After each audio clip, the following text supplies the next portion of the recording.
incident. Use vivid imagery, characters, and dialogue. Deliver the talk in an entertaining manner, and the speech is titled Innocent Until Proven Guilty. I'd like to introduce Adam Bockler.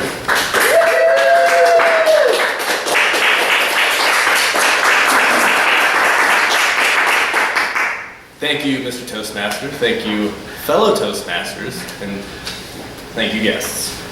The names in the following story I'm about to share have been changed to protect those involved.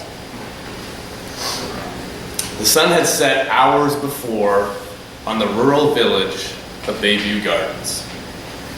In the darkness, a black Jeep backs out of a driveway. Almost as soon as it changes into drive, red and blue lights illuminate the night sky, along with the road and the fences and the houses nearby. A short time later, Deputy Jones, the man who has triggered this light show, moseys on up to the Jeep. He's concerned with apprehending the driver who has a warrant out for his arrest. But this story isn't about the driver. This story is about the other person in the car, Catherine, the passenger. She is a tall, slender 30-something with long, straight brown hair. Ma'am, would you step out of the car, please? She abides. Eventually, Deputy Jones is searching through the Jeep. He notices something underneath the passenger seat, Catherine's seat, a purple expanding accordion file. He opens it up, he combs through it. Inside, he finds the title to her vehicle. He finds social security cards for Catherine and her 3-year-old son, and he finds a dime bag of crystal meth. Ma'am, is this yours? I don't know how that got there.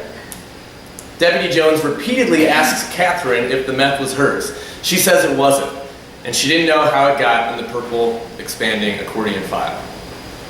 Inside her purse, the deputy finds a bag containing many empty dime bags. He finds 2 syringes. He even finds 2 spoons. When he asks why the spoons are in the purse, she shrugs. I just really like to eat ice cream. Deputy Jones inquired about each suspicious item before placing it on the hood of the Jeep.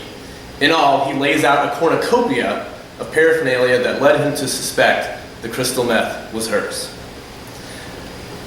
This scene sounds like it's straight out of Cops, but it wasn't. The difference was that I was in the courtroom watching dash cam recording of this incident taking place. I was in the jury box.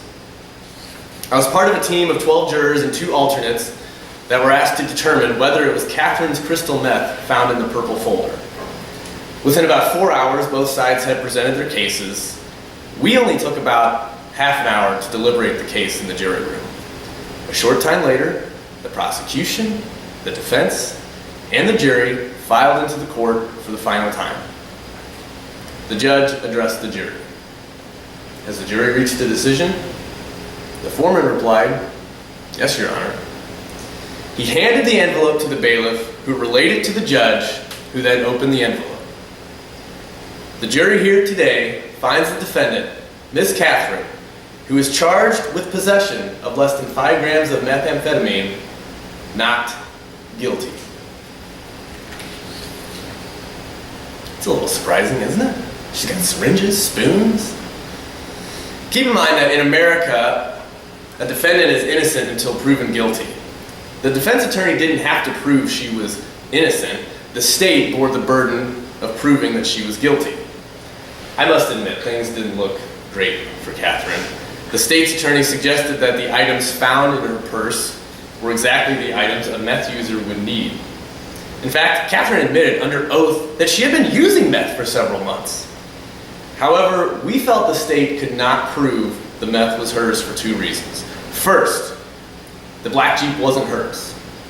Further, the Jeep's owner, the driver, who had the warrant out for his arrest, had the car all day long with the purple folder in it. Second, the syringes and the spoons were never tested for fingerprints, and they didn't show any signs of use. With these two factors in mind, we found reasonable doubt that the meth was Catherine's. I found jury duty to be a rewarding experience. I think Catherine had every right to fight the charges alleged by the state.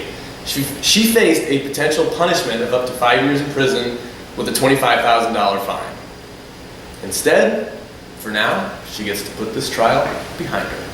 And I'd like to think that maybe when she got done that day, she asked her son if he'd like to go out for some ice cream. Thank you.